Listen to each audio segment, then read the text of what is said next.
I don't know. We're kind of open to the last topic, so if you guys have another topic, let me know.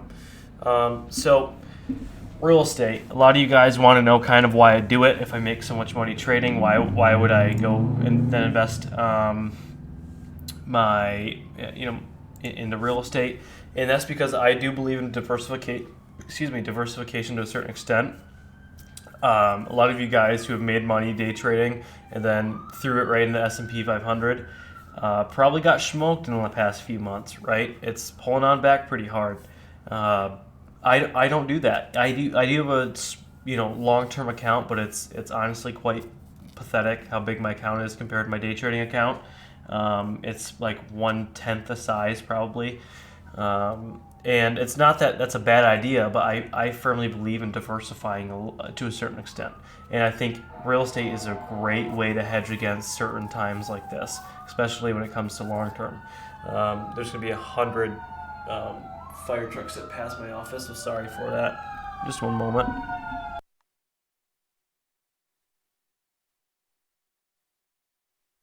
I think we're good.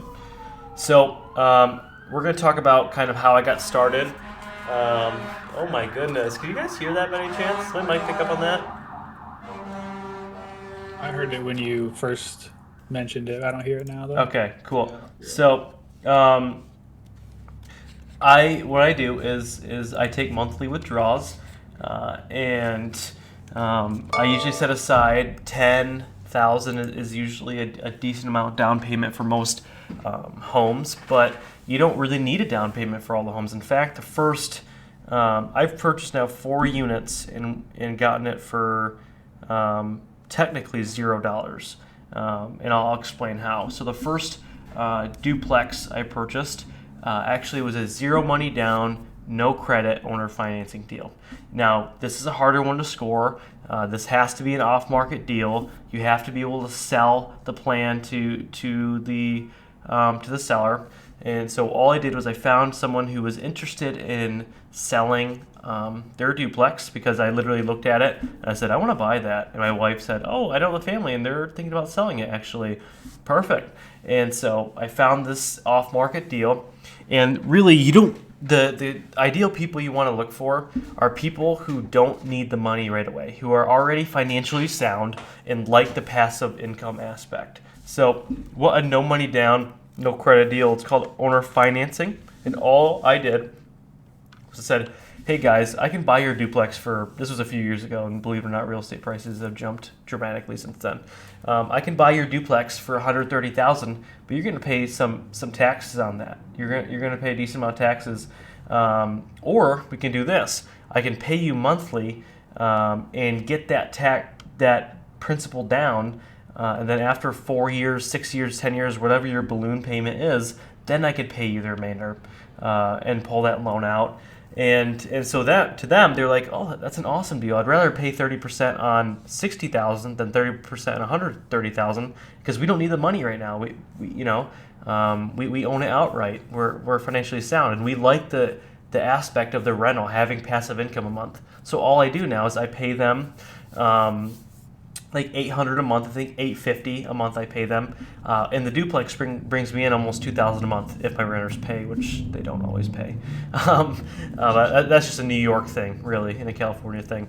And so all I do is I pay them the monthly, which is $850, and then I get to keep the remainder. Now I pay the bills, I pay the taxes, I pay a lot of those things, snow removal.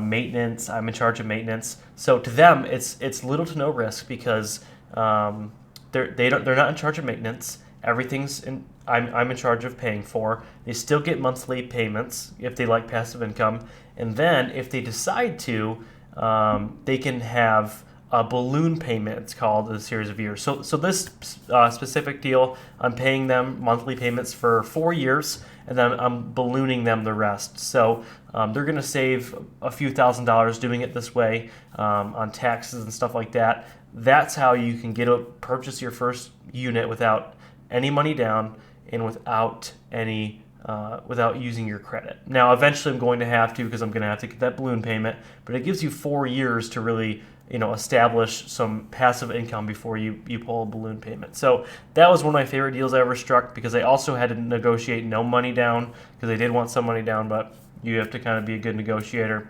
And now, the next home I purchased, I did use a loan. It was an FHA loan, a first-time home buyer's loan. Now, for this one, you want to make sure you go to a few different local banks. I would not go to big banks. You want to go to local ones. And you want to say, hey, what do you have for first-time home buyers? Well, the bank right across from my office offers 5% down. Well, the bank down the road offers 0% down. And I'm like, oh, okay, that's awesome. Not every bank does that, but you want to find a bank that does. And so, again, this is for first-time home buyers. You can't do it again and again. Now, my wife was able to be the first-time home buyer, so I'll probably be able to also be a first-time home buyer at one point, because my name isn't on it. But just say both our names are on it. We use the first-time home buyers. We could put 0% down, and now we own this house. Well, this house also was an off-market deal, and we were able to score it for about $25,000 less than what the market was offering. Off-market deals are where it's at. I've never purchased a property on market. You make way too much money purchasing homes that are off-market. So if I were you, you guys need to figure out how you can score some off-market deals. How I do this? I post on my social media. I'm looking to buy a house. I will pay you $2,500 if you give me an off-market deal. And I still do that. And I find a lot of leads that way. Other way to find leads. Literally just go to Staples and get a sign saying, I will buy your house, and stick it in your front yard. I'm doing that. I'm finding leads that way. You can post on Craigslist. You can do a ton of other ways, and just talk to people, asking if they know anyone, because really where the real money is at is off-market deals and building in the equity before you even buy it. So, for example, this house was a single-family home, small home, but it's great. I'm going to talk about why I go for small homes first. But this home was, I purchased it for $98,000. I knew that was a good deal because I know someone who's good at, on site telling me how much things are worth. And then I went and got an official appraisal, and it appraised at $130,000. Well, I just added $30,000+ to my net worth by simply just signing this paper saying I own this house, and I can pull that $30,000 out in a few months and rinse and repeat. That's all you have to do is rinse and repeat. So now I've done that. I've pulled about $12,000 out, and we're currently renovating the house. I would stick to, when it comes to renovating, stick to kitchens and bathrooms. Kitchens and cabinets, actually, you can get 88% or more return on your investment when it comes to the cabinets. So I like to splurge on the cabinets. I like to splurge on the countertop. Bathrooms, I like to do cheap LVP flooring. Try to keep the toilet if you can. New vanity. New backsplash. You can do cheap backsplash, but you can really make a house look really nice and add a ton of equity for cheap. Reason why kitchens and bathrooms are the best place? Well, think about it. Who's really picking out the house, the husband or the wife? Those of you who are married are going to obviously say the wife, and so obviously the wife's favorite places, unlike the men, are the kitchen and the bathroom, while the men's are usually the bedroom.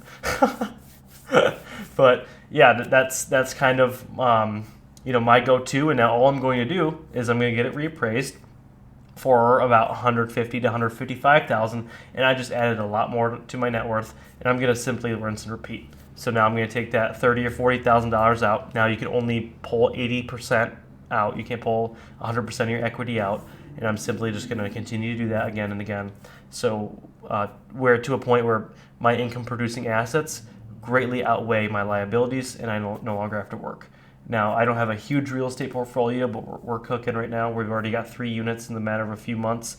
And so we're trying to capitalize on it now because interest rates are going up again. Actually, this last home I just purchased, we had 2 weeks to close before interest rates went up again.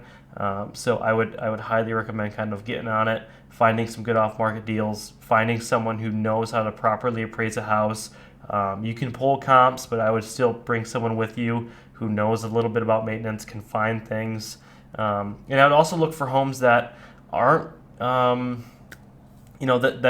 need some love. You don't want to buy brand new homes unless you can get a really good deal on it. Both of the, or all of the homes I purchased now have been homes that could use a little love. I'm not saying massive renovation projects, but something in my capabilities to where I can renovate and add some sweat equity there. So How much that's how much do you set to do fix ups? like what's my Like, do you have a what's my set price? max? So I've never done a project really over 10 grand, 12 grand. I don't like to purchase homes that have a bum roof. I like to have the roof be at least 5 to 10 years old. Once you get into 15 years old, it's really past 12 years. You should be looking to replace a roof. Um, Depending Do you on look for houses that have like 10K in repairs about? yeah, generally, I'd say that could use a fixer upper in the kitchen area and in the bathroom area. So kitchen, old countertop, old beat out cabinets, old appliances, um, doesn't have great flooring or paint job, things like that. But I would be easy on paint and flooring and things like that because you can replace the entire flooring in the house. You can build a new garage, and really all it is, you can add a pool, and all you're going to do is add perceived value. It's going to be worth the same amount as another house, but it's just going to sell a little bit quicker. So if you want to get in the game of real estate, you need to understand the difference between perceived and appraised value. A lot of people don't know that, and that's why I only stick usually to kitchens and bathrooms. I do paint and stuff like that, but I don't do massive exterior paint jobs, massive gut renovations. I don't feel like I'm there yet. I've worked on a construction crew for probably 5 years when I was younger, so I know how much it costs to do stuff like that, and that's just too time consuming for me. I like speed. Have you thought about flipping the house or just going to keep renting it out for the passive So income? I would recommend running the numbers. What if I wholesale this house? Meaning, if I simply just buy this house and sell it, how much would it be worth? Well, for this example, I bought this house for 98. I could sell it for 130 after taxes. I'd make about 20,000. Okay, check. Now, if I were to flip this house and put 15,000 in, or say 10,000 in, I'd be in all in, just say 110 for easy math, and I sell this house for 150. Okay, well now I'm at about $40,000 profit. Say after taxes, $30,000. Okay, that's a little bit better than wholesaling. It's gonna take a little bit more time, but I like flipping a little bit better. But then you go to, okay, what's the BRR method? Buy, renovate, rehab, rent. I probably said that wrong, but buy, renovate. Right. The Burr method. If you guys don't know Yeah. it, Yeah. I'm destroying this analogy. But really, I'm buying this house, I'm renovating it, putting 10K in, and then I'm taking, say, $30,000 out. I'm not going to take the full 40K like I would if I were to flip it. But now, I have an income producing asset, but it's also appreciating. And that's the ultimate hedge against inflation is real estate. You guys can, you're seeing in February alone, inflation rate was like 7.9%. In 5 years, your money is going to be cut in half if it's in a bank account. That is really scary. You need to have 100% gain in the next 5 years to just keep up with inflation. That means 25% a year or more. That is really scary. So the great way to do that is homes because there's a an inverse relationship in between where money is, so like inflation, what it's worth, and home prices. Do Inflation you goes up, include the homes will go up. Do you include the 10K into your loan? So you can, for example, this was an off-market deal. So I talked to the guy that we agreed on 98, but I told him I'm gonna buy it for 108 on paper, and then he's gonna write me a 10K check. But you have to be really buddy with those people because if those people take your money and run, you could never get that. I knew him pretty well, so I knew that wasn't gonna happen. But what you could do is you can pull equity out. But I wouldn't simply buy a house. There's a period of time to where you can pull equity out of a home. I believe it's 2 years before you can really start pulling equity out. And Jason, one other thing to look at, especially for people who are flipping houses, you want to look at I was taught this to look at percentages. So you never pay over 70% of what the home is worth. So you take 70% of what the property value is, sorry, and then you Bless you. subtract the sorry, woo. You take Bless you. 70% of what the home is worth, and then subtract however much repair cost is, and that's what you want to pay for it. I've heard that. Yeah. I It's tough to do. I think it's incredibly tough. I mean, you're now kind of almost like stealing that house from that person because you're going to buy it for 50% of what it's worth if it's a decent amount of repairs. I've never really done a flip because every time I get to a point where I'm like, should I flip this house?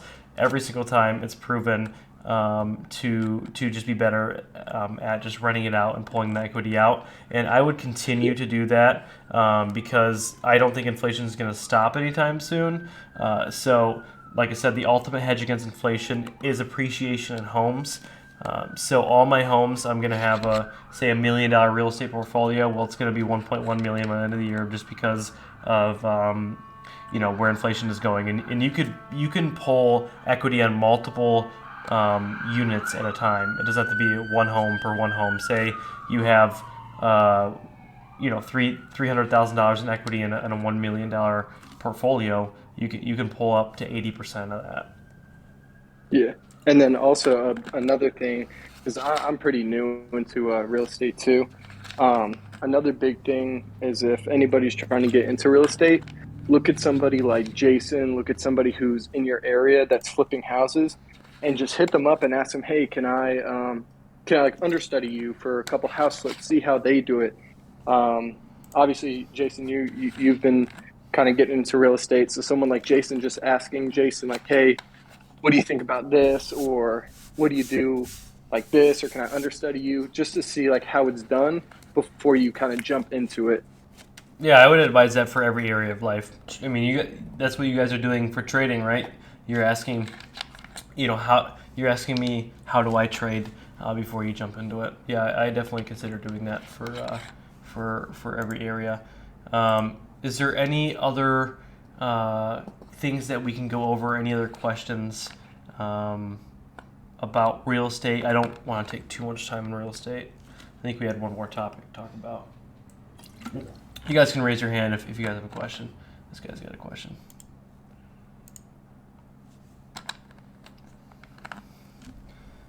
Can you hear me? Yes, we can. Great. I was wondering if you've ever bought a fourplex. A fourplex. I have not. I have not gotten to that level, and I can kind of tell you why. And that's because I know a lot of gurus say like buy a fourplex and then buy a threeplex and buy a twoplex and buy a single family.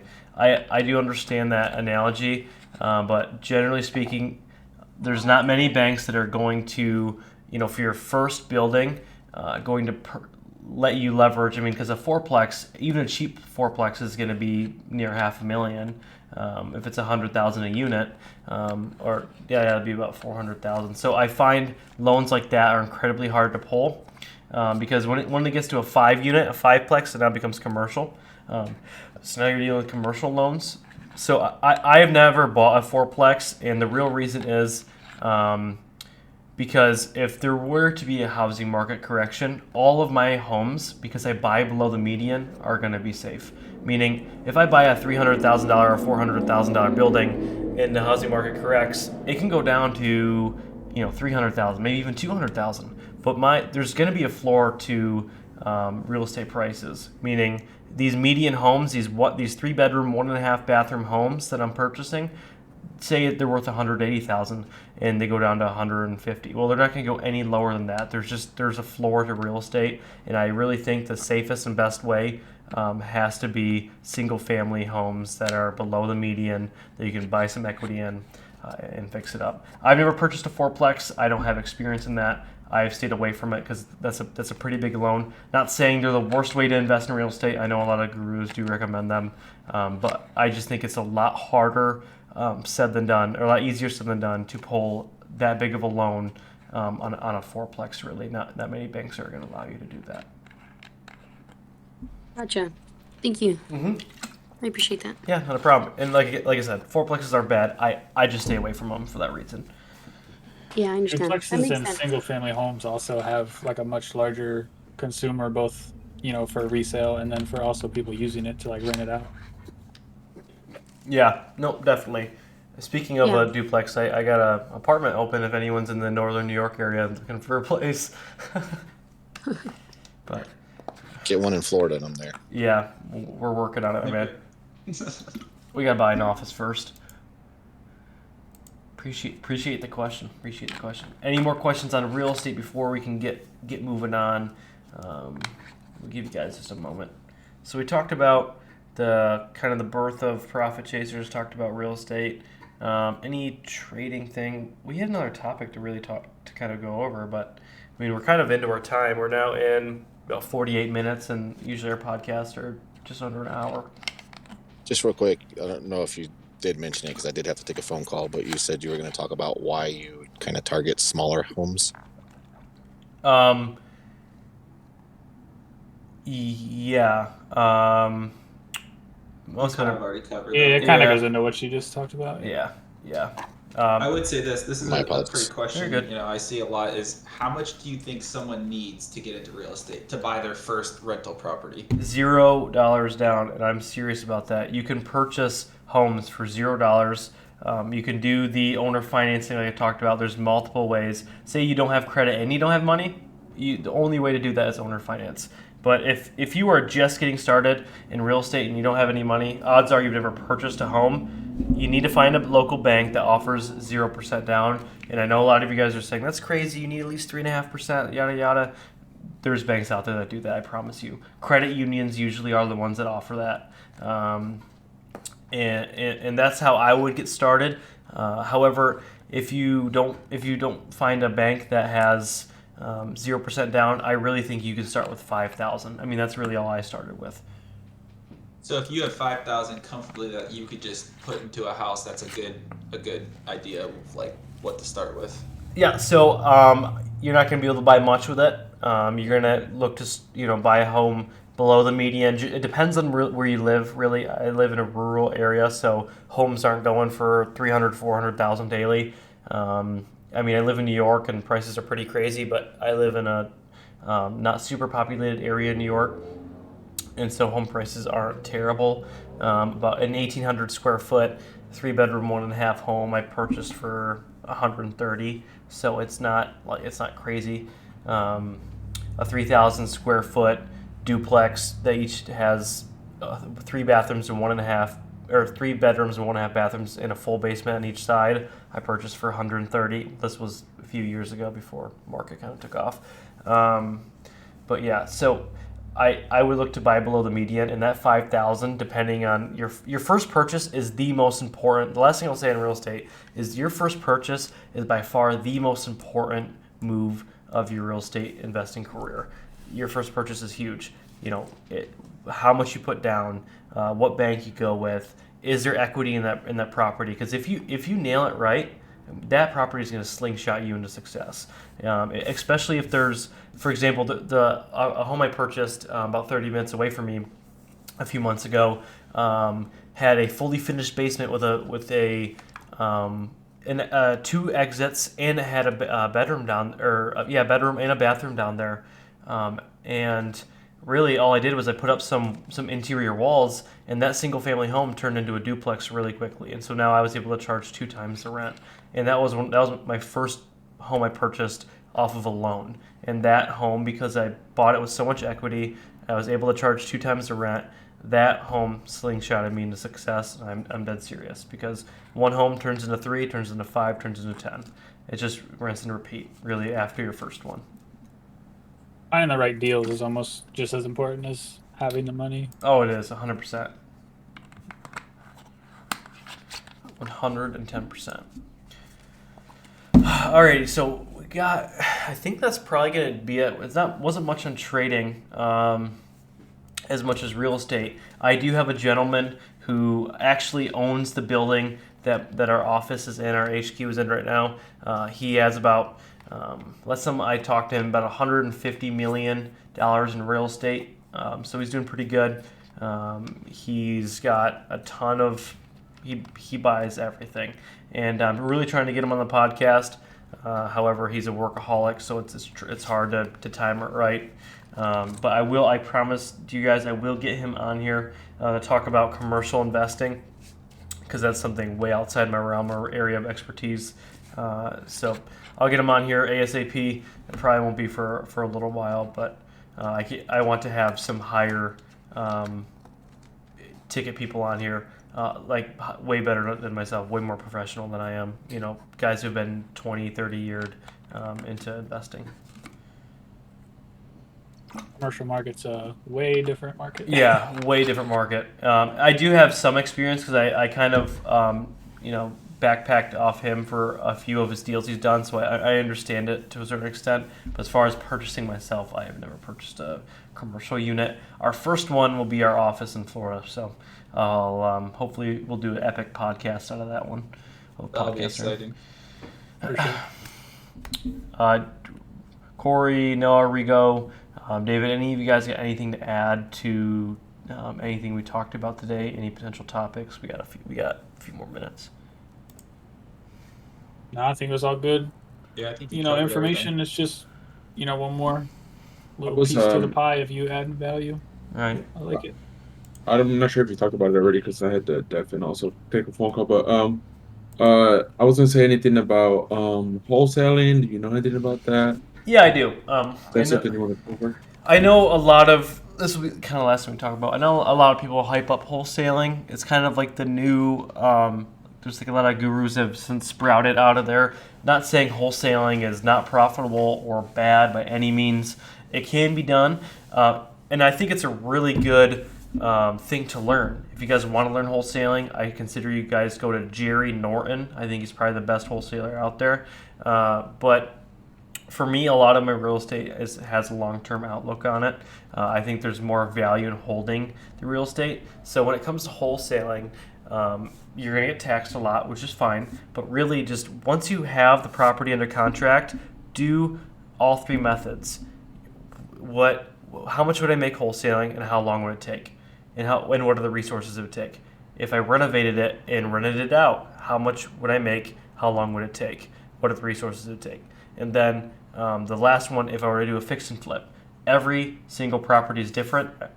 Certain numbers are different. And really knowing how to wholesale is not a bad thing. I'm sure we're going to wholesale a few properties in our life, but it really just comes down to what was the best method at the time.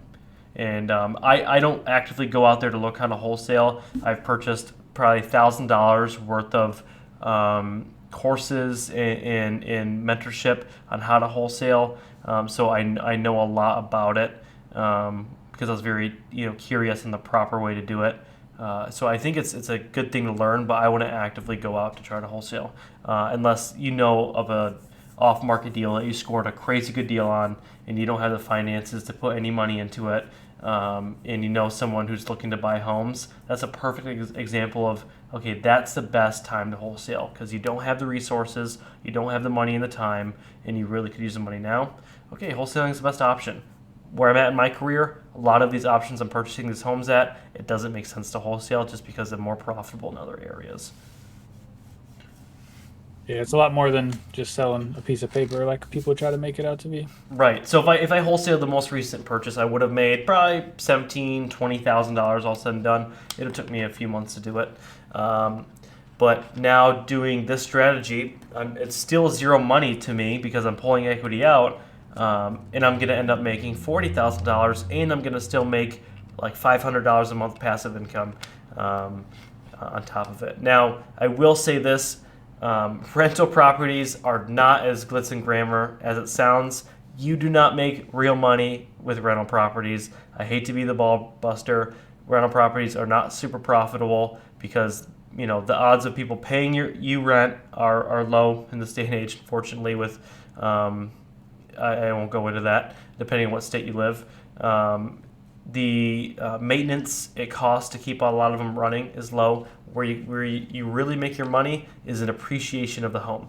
I look at rental properties simply as just breaking even on all of my bills. Yes, my duplex I pull in $1,000 a month profit on after bills and stuff like that. Say I average maybe $500 a month. That'll help go towards other bills or my car or things like that, or my trading or food. But at the end of the day, 2 nights ago I got a phone call that my maintenance guy got a phone call that pipes burst. Well, by the time I pay my property manager and my guy to go up there and fix the pipes, you're pretty much breaking even month to month. So just understand that rental properties aren't all glitz and glamour. Where you make your real money is in the equity that you get in the home. It's Better than literally having that someone money sit buying in a it for bank. you. Yeah. So, I mean, obviously, to a certain extent, like, I'm not saying you don't make any money in rental properties, but don't think it's like you're guaranteed $1,000 a month every home you purchase and nothing goes wrong. I've been around the property management and rental property place enough to know that it's not as easy as it sounds. Obviously, the more you have, the better it is, because the more average you get for people paying rent and things like that. But like just simply having one rental property isn't going to vastly change your life. What it is going to is the equity in the home that you purchased that home in. Because hypothetically, last thing I'll say, and we'll end this, I promise, is say you purchase a $100,000 home and you charge, $700 a month in rent, or $800 a month in rent, and after you pay your bills or whatever, that's what you get. So say you make $6,000 a month or $6,000 a year on that one property from rent after taxes and insurance and liabilities, and you got your maintenance and your property management fees. Well, if appreciation right now is on the low end 10%, and you do that math, you just made $10,000 in appreciation on your home. So you actually made more in appreciation, almost 2 times as much there than you did renting. So just would consider crunching the numbers and understanding that rental properties aren't exactly a super easy thing. Do you ever struggle to find people to rent?